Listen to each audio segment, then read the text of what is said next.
Seigneur, dans le silence de ce jour naissant, je viens te demander la paix, la sagesse, la force. Je veux regarder aujourd'hui le monde avec des yeux tout remplis d'amour, être patient, compréhensif, doux et sage, voir au-delà des apparences tes enfants, comme tu les vois toi-même, et ainsi ne voir que le bien en chacun. Ferme mes oreilles à toute calomnie, garde ma langue de toute malveillance, que seules les pensées qui bénissent demeurent en mon esprit, que je sois si bienveillant et si joyeux, que tous ceux qui m'approchent sentent ta présence. Revêts-moi de ta beauté, Seigneur, pour qu'au long de ce jour, je te révèle. Amen.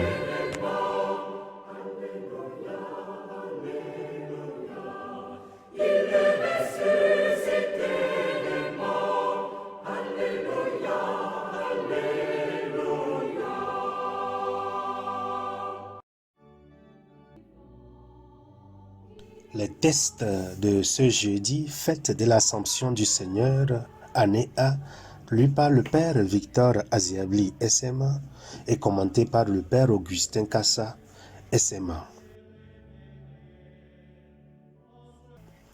Première lecture. Lecture du livre des Actes des Apôtres au chapitre 1, versets 1 à 11. Cher Théophile, dans mon premier livre, j'ai parlé de tout ce que Jésus a fait et enseigné depuis le moment où il commença jusqu'au jour où il fut enlevé au ciel, après avoir, par l'Esprit Saint, donné ses instructions aux apôtres qu'il avait choisis. C'est à eux qu'il s'est présenté vivant après sa passion.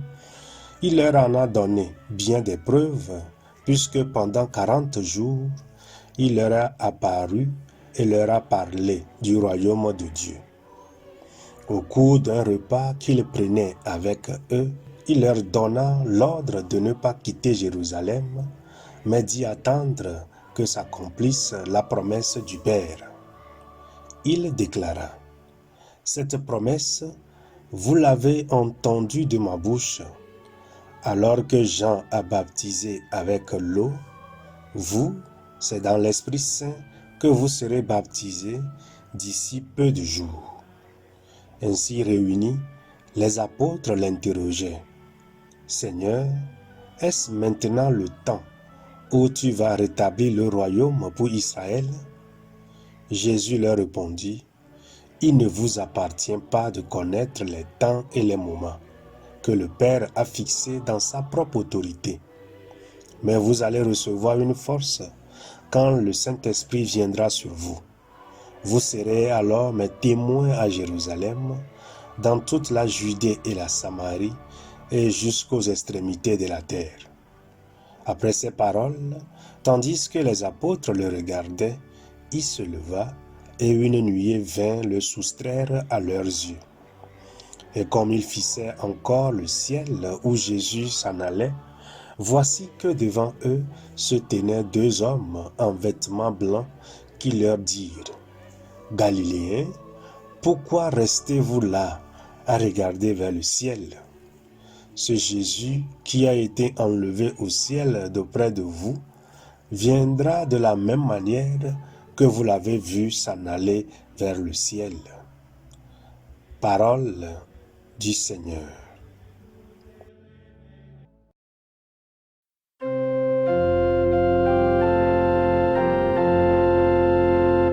Dieu montre parmi l'acclamation le Seigneur aux éclats du camp.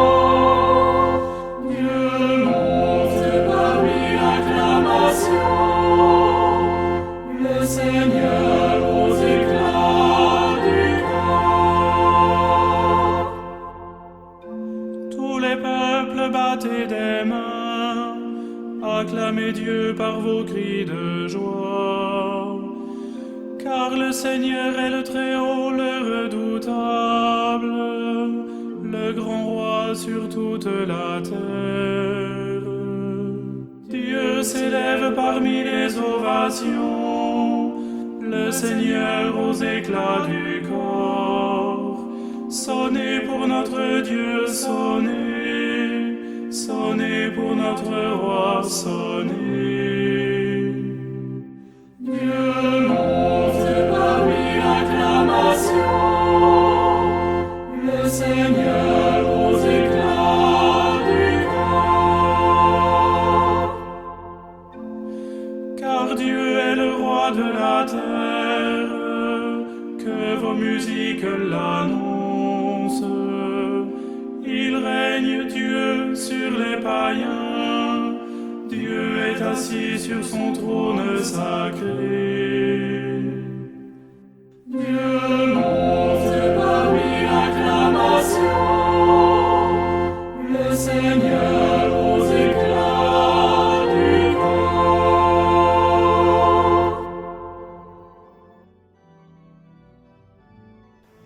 Lecture de la lettre de Saint Paul apôtre aux Éphésiens, au chapitre 1, versets 17 à 23.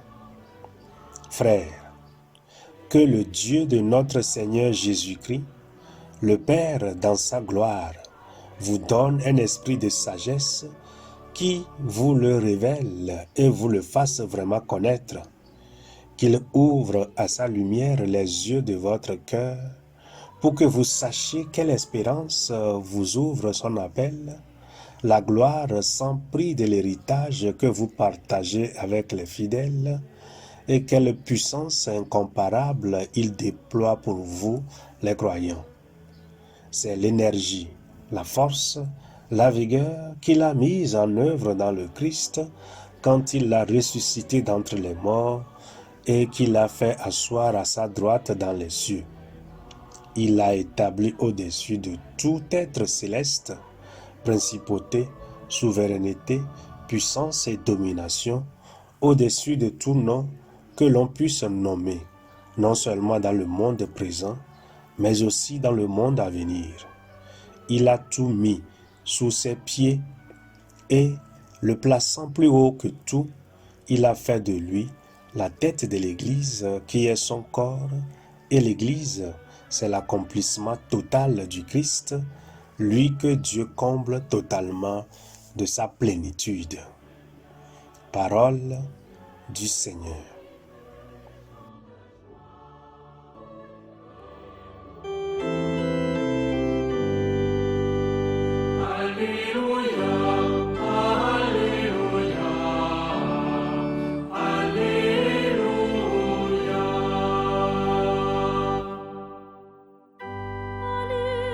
Toutes les nations, faites des disciples, dit le Seigneur. Moi, je suis avec vous tous les jours jusqu'à la fin du monde. Alléluia, Alléluia, Alléluia.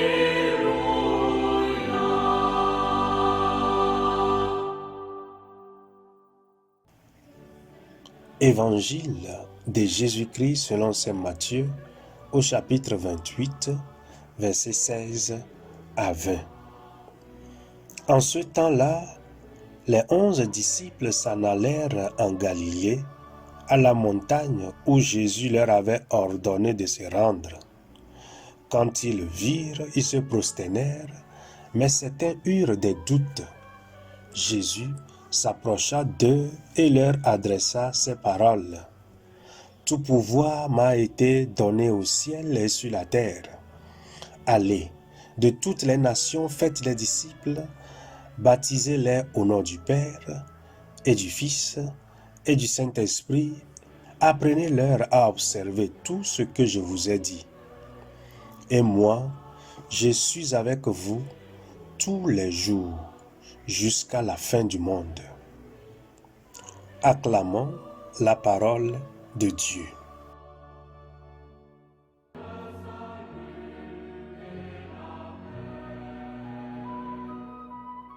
La fête de l'Ascension nous rappelle que le paradis existe et que Jésus y est monté corps et âme.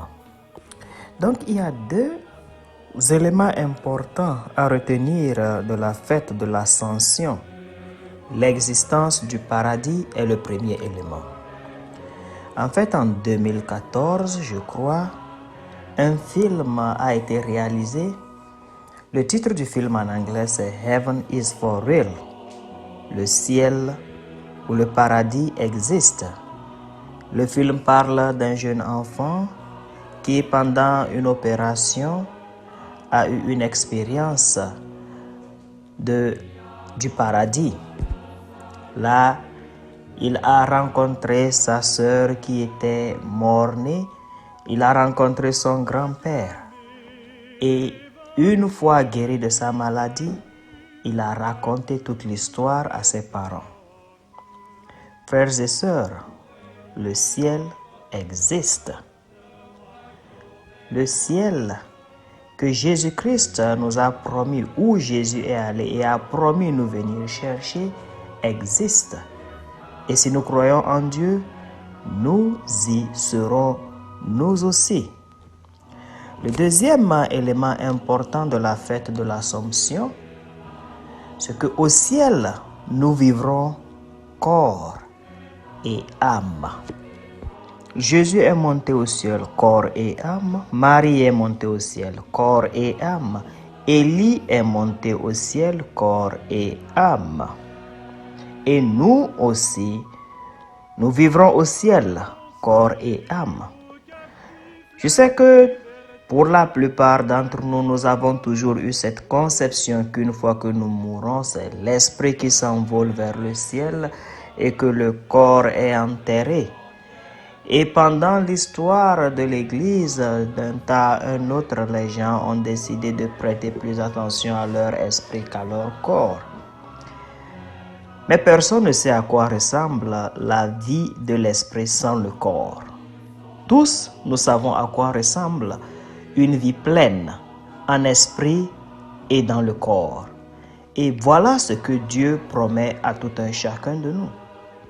Au ciel, nous y vivrons corps et âme. Alors c'est maintenant que nous devons apprendre à faire la paix avec notre corps. C'est maintenant que nous devons apprendre à faire la paix avec notre esprit. Nous devons être des hommes complètement et absolument intégrés aujourd'hui sur cette vie. Autrement, le ciel nous sera très difficile à vivre. Alors, frères et sœurs, puisque Jésus est monté corps et âme au ciel, nous avons l'assurance de notre propre résurrection. Nous avons l'assurance que corps et âme, nous verrons Dieu. Nous rencontrerons Jésus. Alors, si nous tenons à monter au ciel, corps et âme, comme Jésus, aujourd'hui est un jour favorable pour que nous mettions en pratique sa parole, que nous allions dans le monde entier proclamer la bonne nouvelle aux nations, que nous faisions l'effort de vivre comme Jésus a vécu, pour que là où la tête est, que le corps y soit un jour. Et que Dieu bénisse sa parole dans nos cœurs. Amen.